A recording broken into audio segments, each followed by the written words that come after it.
ದೋಸೆ ಮಾಡೋದು ಹೇಗೆ ಅಂತ ನೋಡೋಣ. ನಮಗೆ ಒಂದೇ ರೀತಿಯ ದೋಸೆ ತಿಂದು ಬೇಜಾರಾಗಿರುತ್ತಲ್ವ, ಆ ಟೈಮಲ್ಲಿ ನಾವು ಈ ರೀತಿ ಎಲ್ಲ ಥರ ದೋಸೆಗಳನ್ನ ಒಂದೊಂದ್ಸರಿ ಟ್ರೈ ಮಾಡಿದರೆ ನಮಗೂ ಬೇಜಾರು ಅನಿಸಲ್ಲ ಮತ್ತು ತಿನ್ನೋರಿಗೂ ಖುಷಿಯಾಗುತ್ತೆ. ದೋಸೆಯಲ್ಲಿ ತುಂಬ ವೆರೈಟೀಸ್ ಇದೆ ಫ್ರೆಂಡ್ಸ್. ಅದರಲ್ಲಿ ಈ ರವೆ ದೋಸೆನೂ ಕೂಡ ಒಂದು. ಇದನ್ನು ನಿಮಗೆ ಮಕ್ಕಳಿಗೆಲ್ಲ ಮಾಡ್ಕೊಡೋದ್ರಿಂದ ತುಂಬ ಚೆನ್ನಾಗಿರುತ್ತೆ. ಆಮೇಲೆ ಇದಕ್ಕೆ ಕ್ಯಾರೆಟ್ ಎಲ್ಲ ಹಾಕಿರೋದ್ರಿಂದ ತುಂಬ ಹೆಲ್ತಿಯಾಗಿರುತ್ತೆ ಅಂತಲೇ ಹೇಳ್ಬೋದು. ಹಾಗೆ ಇಷ್ಟಪಟ್ಟು ತಿಂತಾರೆ. ಆಮೇಲೆ ನಿಮಗೆ ಇದನ್ನು ಈವ್ನಿಂಗ್ ಸ್ನ್ಯಾಕ್ಸ್ ಆದರೂ ಆಗಿರ್ಬೋದು ಅಥವಾ ಬೆಳಗ್ಗೆ ಬ್ರೇಕ್ಫಾಸ್ಟ್ ಆಗಿರ್ಬೋದು, ಈ ಥರ ಯೂಸ್ ಮಾಡ್ಕೋಬೋದು. ತುಂಬ ಟೈಮ್ ಹಿಡಿಯಲ್ಲ ಫ್ರೆಂಡ್ಸ್. ಇದನ್ನು ಇನ್ಸ್ಟೆಂಟ್ ದೋಸೆ ಅಂತಲೇ ಹೇಳ್ಬೋದು. ನಮಗೆ ಕೆಲವೊಂದು ಸರಿ ದೋಸೆಗೆ ಹಾಕೋದಕ್ಕೆ ಮರ್ತೋಗ್ಬಿಡುತ್ತೆ. ನಾವು ದೋಸೆ ಮಾಡಬೇಕಂದ್ರೆ ಮೊದಲೇ ಪ್ಲ್ಯಾನ್ ಮಾಡ್ಕೊಂಡಿರಬೇಕು. ಬಟ್ ಕೆಲವೊಂದು ಸರಿ ನಮಗೆ ಪ್ಲ್ಯಾನ್ ಮಾಡ್ಕೊಳಕ್ಕಾಗಲ್ಲ, ಅರ್ಜೆಂಟಲ್ಲಿ ಏನು ಮಾಡಬೇಕು ಅಂತ ಗೊತ್ತಾಗಲ್ಲ. ಆ ಮೂಮೆಂಟಲ್ಲಿ ನಾವು ಇದನ್ನು ಇನ್ಸ್ಟೆಂಟಾಗಿ ಮಾಡ್ಕೋಬೋದು. ತುಂಬ ಚೆನ್ನಾಗಿರುತ್ತೆ ಫ್ರೆಂಡ್ಸ್. ನೋಡೋಣ ಬನ್ನಿ, ಇದನ್ನು ಯಾವ ರೀತಿ ಮಾಡೋದು ಅಂತ ತಿಳಿಸ್ಕೊಡ್ತೀನಿ. ಹಾಗೆ ನಮ್ಮ ಚಾನಲ್ ಇಷ್ಟ ಆಗಿದ್ದರೆ ಪ್ಲೀಸ್ ಸಬ್ಸ್ಕ್ರೈಬ್ ಮಾಡಿ. ನೋಡಿ ಬನ್ನಿ ಯಾವ ರೀತಿ ಮಾಡೋದು ಅಂತಂದರೆ, ಇದಕ್ಕೆ ಬೇಕಾಗಿರೋ ಸಾಮಾನುಗಳನ್ನು ಈಗ ಆ್ಯಡ್ ಮಾಡ್ಕೊತಾ ಹೋಗ್ತಾಯಿದ್ದೀನಿ. ಈಗ ಒಂದು ಬೌಟ್ಲಷ್ಟು ನಾವು ಚಿರೋಟಿ ರವೆನ ತೊಗೊತಾ ಇದ್ದೀವಿ. ಉಂಡೆ ಕಟ್ಟೋದಕ್ಕೆ ಯೂಸ್ ಮಾಡ್ತೀವಲ್ಲ ಚಿಕ್ಕ ರವೆ, ಅದು. ಆ ರವೆಗೆ ಸೇಮ್ ಅದೇ ಮೆಜರ್ಮೆಂಟಲ್ಲೇ ನಾವು 1 ಕಪ್ಪು ಅಕ್ಕಿ ಹಿಟ್ಟನ್ನು ಹಾಕ್ಕೋಬೇಕು. ಕಾಣಿಸ್ತಾ ಇದೆ ಅಂತ ಅಂದ್ಕೊಂಡಿದ್ದೀನಿ. ಸೇಮ್ ಮೆಜರ್ಮೆಂಟಲ್ಲೇ ನಾವು ಅಕ್ಕಿ ಹಿಟ್ಟನ್ನು ಹಾಕ್ಕೊಂಡಿದ್ದೀವಿ. ನೆಕ್ಸ್ಟು 1 ಸ್ಪೂನ್ ಆಗುವಷ್ಟು ಇಲ್ಲಿ ಕಡಲೆ ಹಿಟ್ಟು, ಹಸಿ ಕಡಲೆ ಹಿಟ್ಟು ಅಂತ ಏನು ಹೇಳ್ತೀವಲ್ಲ, ಬೋಂಡ ಮಾಡಲಿಕ್ಕೆಲ್ಲ ಯೂಸ್ ಮಾಡ್ತೀವಲ್ಲ, ಅದನ್ನ 1 ಸ್ಪೂನಷ್ಟು ಆ್ಯಡ್ ಮಾಡ್ಕೊತಾ ಇದ್ದೀವಿ. ನೋಡ್ತಾ ಇದ್ದೀರಲ್ಲ ಫ್ರೆಂಡ್ಸ್ ಯಾವ ರೀತಿ ಅಂತ ಹೇಳ್ಬಿಟ್ಟು. 1 ಸ್ಪೂನಷ್ಟು ಕಡಲೆ ಹಿಟ್ಟು. ನೀವು ಕಡಲೆ ಹಿಟ್ಟು ಇಲ್ಲ ಅಂತಂದರೆ ಮೈದಾ ಹಿಟ್ಟು ಬೇಕಾದರೂ ಯೂಸ್ ಮಾಡ್ಕೋಬೋದು. ಅದಕ್ಕೆ ಹಾಕ್ಕೊಂಬಿಟ್ಟು ಸ್ವಲ್ಪ ಜೀರಿಗೆ, ಕಾಣಿಸ್ತಾ ಇದೆಯಲ್ಲ, ಸ್ವಲ್ಪ ಕ್ರಷ್ ಮಾಡ್ಕೊಂಬಿಟ್ಟು ಸ್ವಲ್ಪ ಜೀರಿಗೆ ಹಾಕೋಣ.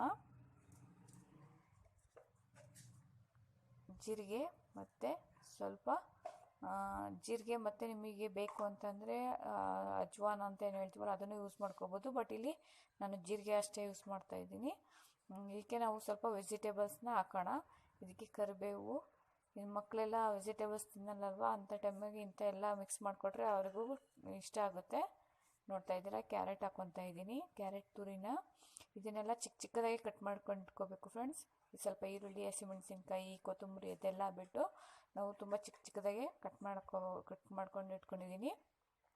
ಇದಕ್ಕೆ ಈರುಳ್ಳಿ, ಕ್ಯಾರೆಟು, ಹಸಿಮೆಣಸಿನ್ಕಾಯಿ ಮತ್ತು ಕರಿಬೇವು, ಕೊತ್ತಂಬರಿ ಹಾಕ್ಕೊಂಡಿದ್ದೀನಿ. ಕ್ಯಾರೆಟ್ ನಿಮಗೆ ಚಿಕ್ಕದಾಗಿ ಹೆಚ್ಕೊಳ್ಳೋಕ್ಕಾಗುತ್ತೆ ಅಂದರೆ ಅದನ್ನು ಹೆಚ್ಕೋಬೋದು. ಬಟ್ ನಾನಿಲ್ಲಿ ತುರ್ದು ಹಾಕ್ಕೊಳೋದ್ರಿಂದ ನಮಗೆ ಈಸಿಯಾಗಿ ಬೇಗನೂ ಆಗುತ್ತೆ, ಈಸಿನೂ ಆಗುತ್ತೆ.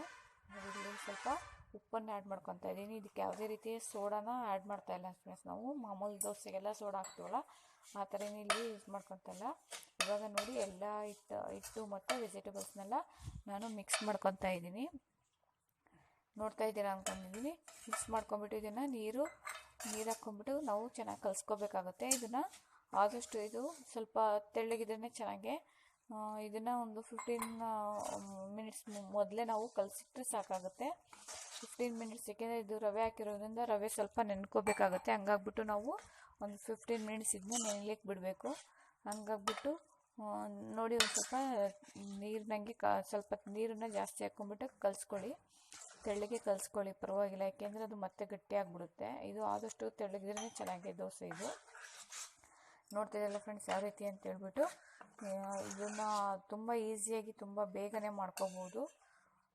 ನೋಡಿ ನೀವು ಒಂದ್ಸರಿ ಟ್ರೈ ಮಾಡಿ ನೋಡಿ. ಮಕ್ಕಳು ಸ್ಕೂಲಿಂದ ಬಂದ ತಕ್ಷಣ ನಾವು ಏನಾದರೂ ಸ್ನ್ಯಾಕ್ಸ್ ಬೇಕಾಗುತ್ತೆ, ಮನೇಲಿ ಏನಿಲ್ಲ ಅನ್ನೋ ಮೂಮೆಂಟಲ್ಲಿ ನಾವು ಅಟ್ಲೀಸ್ಟ್ ಅವ್ರಿಗೆ ಈ ಥರ ಏನಾದರೂ ಮಾಡಿಕೊಟ್ರೆ ಇಷ್ಟಪಟ್ಟು ತಿಂತಾರೆ. ಅವ್ರಿಗೂ ಹೊಟ್ಟೆ ತುಂಬಿದ್ದು ಸ್ಯಾಟಿಸ್ಫ್ಯಾಕ್ಷನ್ ಇರುತ್ತೆ.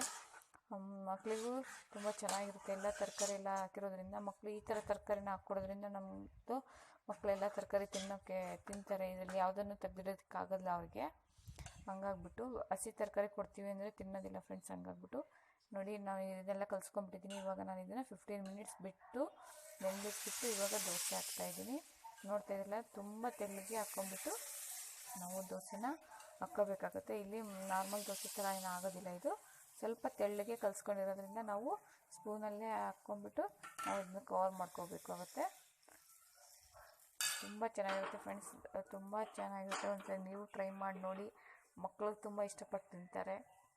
ಒಂದೇ ರೀತಿಯ ತಿನ್ನೋದಕ್ಕಿಂತ ಇದೇ ಥರ ವೆರೈಟಿ ಮಾಡ್ಕೊಂಡು ಒಂದ್ಸರಿ ಮಾಡ್ಕೊಂಡು ತಿನ್ನೋದ್ರಿಂದ ನಮಗೂ ಬೇಜಾರು ಅನ್ಸೋದಿಲ್ಲ, ಆಮೇಲೆ ತಿನ್ನೋರಿಗೂ ಬೇಜಾರಾಗೋದಿಲ್ಲ. ಇವಾಗ ನನಗೆ ಸ್ವಲ್ಪ ಆಯಿಲನ್ನು ಆ್ಯಡ್ ಮಾಡ್ಕೊತಾ ಇದ್ದೀನಿ, ಆಯಿಲ್ ಹಾಕ್ತಾಯಿದ್ದೀನಿ ದೋಸೆಗೆ. ನೋಡಿ ನಿಮ್ಗೆ ಎಷ್ಟು ಬೇಕಾಗುತ್ತೋ ಅಷ್ಟು ಆಯಿಲ್ ಹಾಕ್ಕೊಳ್ಳಿ. ನಾನು ಸ್ವಲ್ಪ ಜಾಸ್ತಿನೇ ಹಾಕ್ತಾಯಿದ್ದೀನಿ, ಯಾಕೆಂದರೆ ಮಕ್ಕಳಿಗೆ ಅಲ್ವಾ, ಹಂಗಾಗ್ಬಿಟ್ಟು. ನೋಡಿ ಇದನ್ನು ಚೆನ್ನಾಗಿ ರೋಸ್ಟ್ ಮಾಡಬೇಕು, ತುಂಬ ಕ್ರಿಸ್ಪಿ ಬರಬೇಕು. ಇದು ಕ್ರಿಸ್ಪಿ ಬಂತು ಅಂತಂದರೆ ತುಂಬ ಚೆನ್ನಾಗಿರುತ್ತೆ. ಮೆತ್ತಗಾದರೆ ಅಷ್ಟು ತಿನ್ನಲಿಕ್ಕೆ ಚೆನ್ನಾಗಿ ಅನಿಸಲ್ಲ. ಹಂಗಾಗ್ಬಿಟ್ಟು ನಾನು ಸ್ವಲ್ಪ ಜಾಸ್ತಿ ಇದನ್ನು ರೋಸ್ಟ್ ಮಾಡ್ತೀನಿ. ಇದನ್ನು ಸ್ವಲ್ಪ ಹೈ ಫ್ಲೇಮಲ್ಲಿ ಇಟ್ಕೊಂಡ್ಬಿಟ್ಟು ಸ್ವಲ್ಪ ನಾವು ದೋಸೆ ಹಿಟ್ಟು ಹಾಕೋ ತನಕ ಮೀಡಿಯಮ್ ಫ್ಲೇಮಲ್ಲಿ ಇಡ್ತೀನಿ.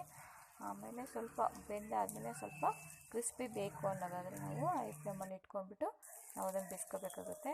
ನೋಡ್ತಾ ಇದ್ದಲ್ಲ, ಇವಾಗ ಅದು ಒಂದು ಸೈಡ್ ಫುಲ್ ನಮಗೆ ರೋಸ್ಟ್ ಆಗಿದೆ.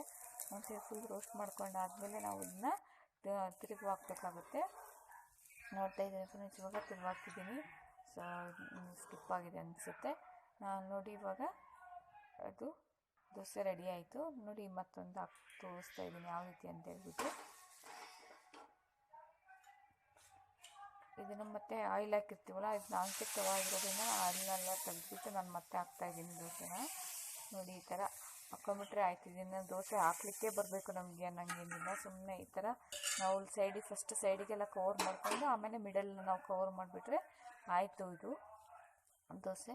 ಇದೀಗ ಚೆನ್ನಾಗಿ ಆಯಿಲ್ ಹಾಕ್ಕೊಂಬಿಟ್ಟು ನಾವು ಚೆನ್ನಾಗಿ ರೋಸ್ಟ್ ಮಾಡ್ಕೊಂಬಿಟ್ರೆ ನಮಗೆ ಇನ್ಸ್ಟೆಂಟಾಗಿ ದೋಸೆ ರೆಡಿ ಆಗುತ್ತೆ ಫ್ರೆಂಡ್ಸ್.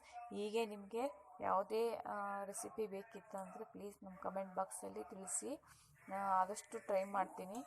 ಆಮೇಲೆ ನಾವು ಹೊಸ ಸಬ್ಸ್ಕ್ರೈಬ್ನ ಹೀಗೆ ಸಪೋರ್ಟ್ ಮಾಡಿ. ಅದು ನಿಮಗೆ ಇಷ್ಟ ಆದರೆ ಪ್ಲೀಸ್ ಲೈಕ್ ಮಾಡಿ, ಶೇರ್ ಮಾಡಿ. ಆಮೇಲೆ ಯಾವುದೇ ಹೊಸ ಐಟಮ್ಸ್ ಅಥವಾ ಹೊಸ ಸ್ನ್ಯಾಕ್ಸ್ ಏನಾದರೂ ಬೇಕಿತ್ತು ಅಂತಂದರೆ ಪ್ಲೀಸ್ ಕಮೆಂಟ್ ಬಾಕ್ಸಲ್ಲಿ ತಿಳಿಸಿ. ಹಾಗೆ ಪ್ಲೀಸ್ ಸಬ್ಸ್ಕ್ರೈಬ್ ಆಗಿ, ಪಕ್ಕದಲ್ಲಿರೋ ಬೆಲ್ ಐಕನ್ನ ಪ್ರೆಸ್ ಮಾಡೋದನ್ನ ಮರಿಬೇಡಿ. ಹೀಗೆ ಮಾಡೋದ್ರಿಂದ ನಾವು ಮಾಡ್ತಾಯಿರೋ ಯಾವುದೇ ವಿಡಿಯೋ ಆಗಿರ್ಬೋದು ನಿಮಗೆ ನೋಟಿಫಿಕೇಷನ್ ಬರುತ್ತೆ. ನೀವು ಈಸಿಯಾಗಿ ಬೇಗ ನೀವು ಅದನ್ನು ನೋಡ್ಕೋಬೋದು. ನೋಡ್ತಾ ಇದ್ದೀರಲ್ಲ ಫ್ರೆಂಡ್ಸ್, ಇವಾಗ ಒಂದು ಸೈಡ್ ತುಂಬ ರೋಸ್ಟ್ ಆಗಿದೆ. ಇವಾಗ ನಾನು ಇದನ್ನು ಮಾಡ್ತಾಯಿದ್ದೀನಿ. ಇವಾಗ ಎರಡು ಸೈಡು ಚೆನ್ನಾಗಿ ರೋಸ್ಟ್ ಮಾಡ್ಕೊಳ್ಳೋಣ.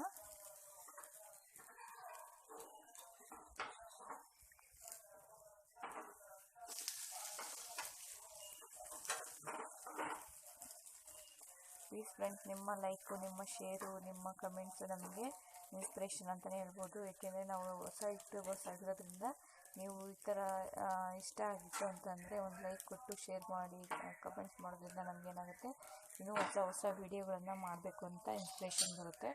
ಹಂಗಾಗ್ಬಿಟ್ಟು ಪ್ಲೀಸ್ ಈ ರೆಸಿಪಿ ನಿಮ್ಗೆ ಇಷ್ಟ ಆಗಿದ್ದರೆ ಪ್ಲೀಸ್ ಒಂದು ಲೈಕ್ ಮಾಡಿ ಪ್ಲೀಸ್ ಸಬ್ಸ್ಕ್ರೈಬ್ ಆಗಿ. ಹೀಗೆ ನಮಗೂ ಸಪೋರ್ಟ್ ಮಾಡಿ.